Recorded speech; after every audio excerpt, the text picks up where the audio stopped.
Selamat malam, saudara-saudari dalam Yesus Kristus.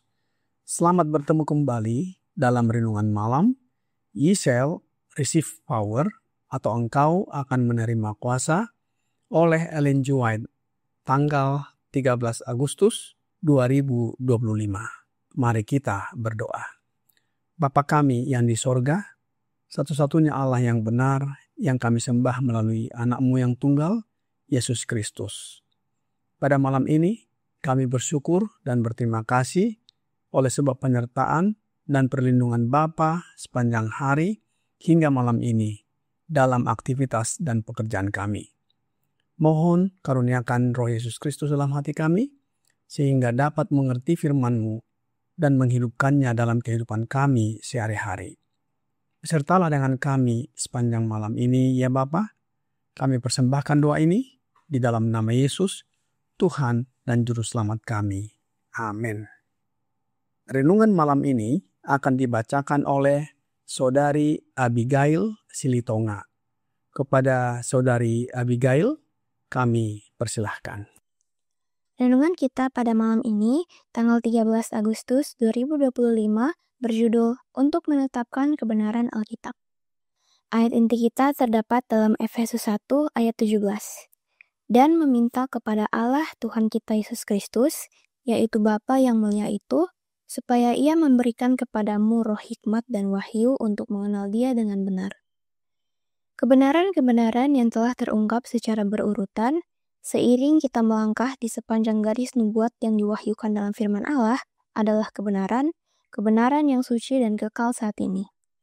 Mereka yang telah melewati tahapan demi tahapan dalam sejarah pengalaman kita, melihat rangkaian kebenaran dalam nubuat-nubuat, siap menerima dan menaati setiap sinar terang.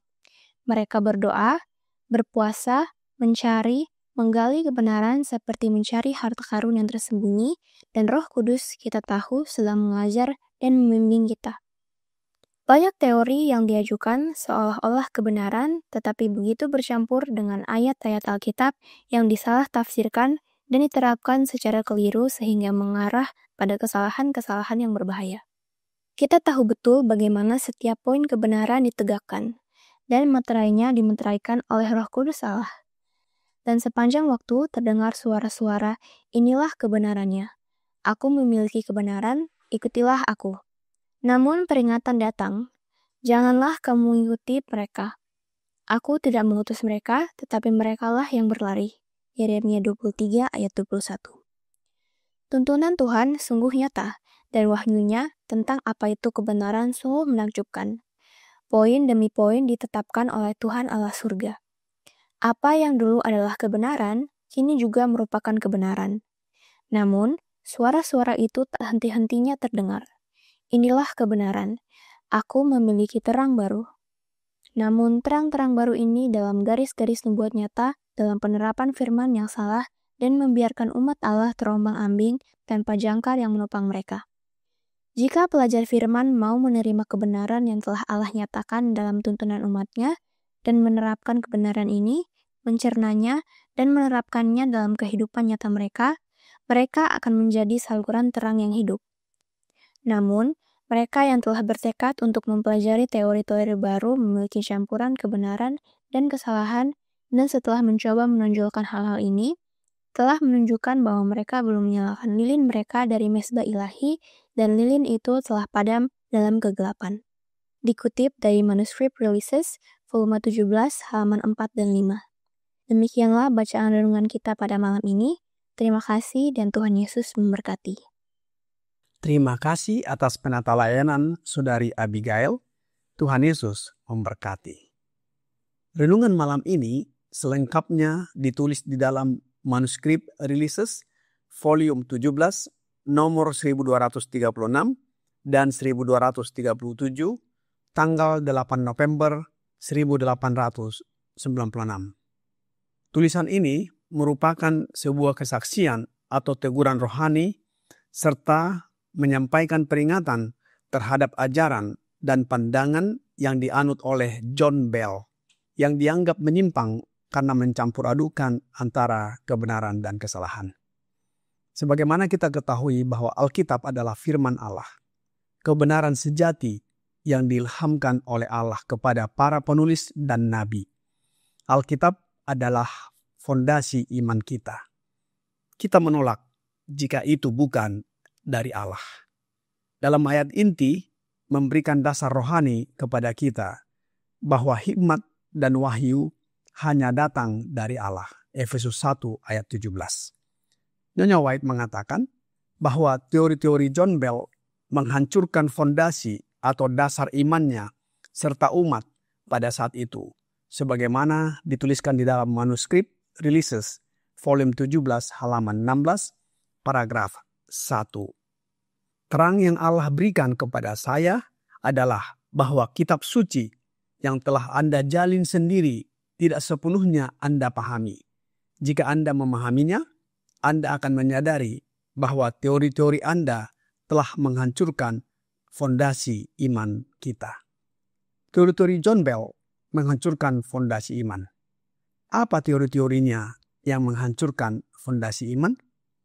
Beberapa teori dalam renungan malam yang disampaikan Nyonya White yang menghancurkan fondasi iman sebagaimana di dalam manuskrip Releases volume 17 halaman 15. Pandangan-pandangan aneh yang dianutnya merupakan campuran antara kebenaran dan kesalahan. Seandainya dia telah mengalami pengalaman umat Allah sebagaimana dia telah memimpin mereka selama 40 tahun terakhir, dia akan lebih siap untuk menerapkan kitab suci dengan benar. Nyonya White menekankan bahwa orang yang tidak melalui pengalaman perjalanan iman selama 40 tahun, sebagaimana para pelopor atau pionir, kurang siap mengaplikasikan dengan tepat teks Alkitab. Selanjutnya, Nyonya White menuliskan di dalam manuskrip Releases volume 17 halaman 1 paragraf 6. Tanda-tanda kebenaran yang agung yang menunjukkan arah kita dalam sejarah kenabian harus dijaga dengan seksama. Jangan sampai dirobohkan dan digantikan dengan teori-teori yang akan membawa kebingungan alih-alih terang sejati. Mereka yang mendukung teori-teori ini menyajikan kutipan-kutipan kitab suci, tetapi mereka salah menerapkan dan salah menafsirkannya. Teori-teori yang seharusnya benar ternyata tidak tepat. Namun, banyak yang menganggapnya sebagai teori yang harus disampaikan kepada umat. Nubuat-nubuat Daniel dan Yohanes harus dipelajari dengan tekun.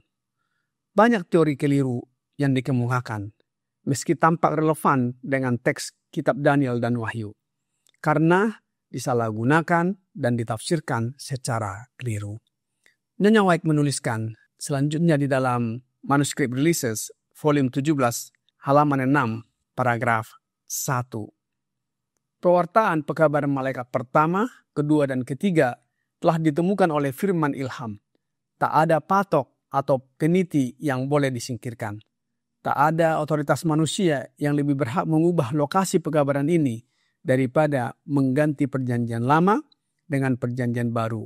Perjanjian lama adalah Injil dalam bentuk kiasan dan simbol. Perjanjian baru adalah substansinya. Yang satu sama pentingnya dengan yang lain. Perjanjian lama menyajikan pelajaran dari bibir Kristus dan pelajaran-pelajaran ini tidak kehilangan kekuatannya dalam hal apapun. Tidak satu patok atau peniti dari pesan malaikat pertama, kedua maupun ketiga boleh diubah atau disingkirkan. Kalender profetik utama, malaikat pertama dan kedua telah terjadi pada tahun 1843 dan 1844. Sekarang sedang berjalan era malaikat ketiga dan semua pesan tersebut tetap relevan. Menekankan pentingnya memahami konteks sejarah pesan-pesan tersebut sebagaimana firman ilham menempatkannya. Apa akibat teori-teori John Bell ini? Lebih lanjut, Nyonya White menuliskan di dalam manuskrip Releases volume 17 halaman 15 paragraf 2. Berdasarkan terang yang Allah berikan kepada saya, inilah pekerjaan yang Anda, saudara John Bell, telah coba lakukan. Pandangan Anda telah diterima oleh beberapa orang, tetapi itu karena orang-orang ini tidak memiliki ketajaman untuk melihat makna sebenarnya dari argumen-argumen yang Anda sampaikan. Mereka hanya memiliki pengalaman terbatas dalam pekerjaan Tuhan saat ini, dan mereka tidak melihat kemana pandangan Anda akan membawa mereka. Dan Anda sendiri tidak melihat kemana pandangan Anda akan membawa mereka. Mereka siap untuk menyetujui pernyataan Anda. Mereka tidak memiliki apapun di dalamnya selain apa yang benar. Tetapi mereka disesatkan karena Anda telah merangkai banyak ayat kitab suci dalam membangun teori Anda. Argumen-argumen Anda tampak meyakinkan bagi mereka. Ellen G. White menuliskan bahwa prinsip-prinsip kebenaran yang telah Allah nyatakan adalah fondasi yang sejati bagi iman umatnya. Ia memperingatkan bahwa pada masa akhir, musuh berupaya menggantikan fondasi tersebut dengan teori-teori palsu. Tetapi umat Allah harus tetap bertahan pada prinsip-prinsip yang telah diuji dan kokoh. Kesalahan terletak bukan pada Alkitab itu sendiri, melainkan pada cara Bell menaruh ayat-ayat tersebut dalam kerangka baru tanpa pengalaman historis dan teologis yang matang, sehingga tampak meyakinkan bagi sebagian orang, tetapi sesungguhnya menyesatkan.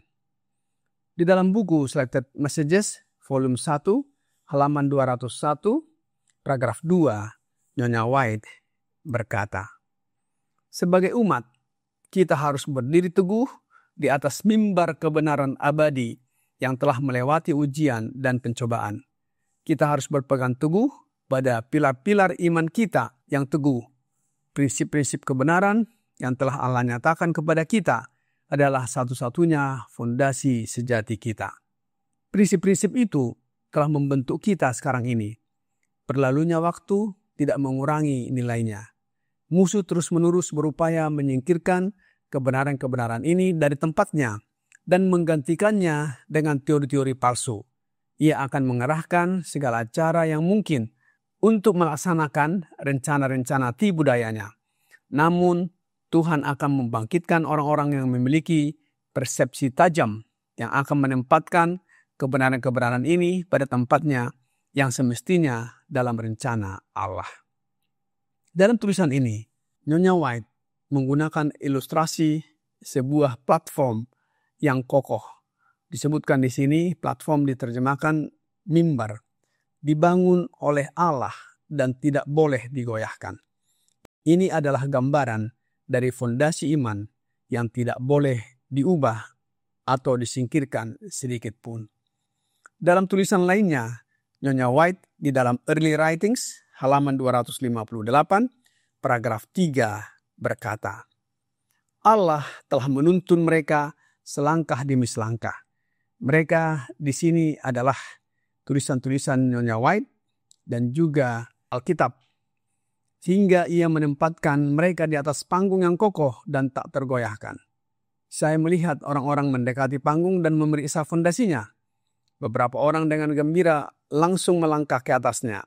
Yang lain mulai mencari-cari kesalahan pada fondasinya. Mereka berharap ada perbaikan agar panggung menjadi lebih sempurna dan umat jauh lebih bahagia. Beberapa orang turun dari panggung untuk memeriksanya dan menyatakan bahwa fondasinya salah. Beberapa orang, termasuk John Bell, mencoba menyatakan bahwa fondasi iman para pionir atau pendahulu pergerakan Advent adalah salah dan harus diperbaiki. Bahkan sekarang ini hal yang sama terjadi, bahwa Ellen G. White sendiri berubah pendirian dari penganut non-trinitas menjadi penganut trinitas. Pandangan dan pernyataan ini salah dan menyesatkan umat. Ajaran Nyonya White sebagaimana firman ilham dari Allah tidak boleh digeser atau diubah karena merupakan hasil dari tuntunan Allah selama masa awal gereja Advent. Kiranya renungan malam ini membawa pembaharuan bagi kita. Tuhan Yesus memberkati. Mari kita berdoa. Bapa kami yang di sorga, kami bersyukur dan berterima kasih atas firman yang sudah kami dengarkan malam ini. Kami memahami bahwa tulisan Roh Nubuat yang telah dituliskan oleh Nyonya White sebagai tulisan yang Allah ilhamkan kepadanya, meneguhkan firman Allah, yaitu Alkitab sebagai fondasi atau dasar iman kami yang tidak dapat goyah. Biarlah kami menyelidiki dan mempelajarinya dengan tekun dan dalam doa yang sungguh-sungguh dan mempersiapkan kami untuk menyambut kedatangan Anak Allah, Yesus Kristus yang kedua kali. Mohon karuniakan Roh Yesus Kristus dalam hati kami ya Bapa, sehingga karakter kami diubahkan menjadi sama dengan karakter Yesus. Banyak kelemahan dan dosa kami ya Bapa. Mohon ampuni kami.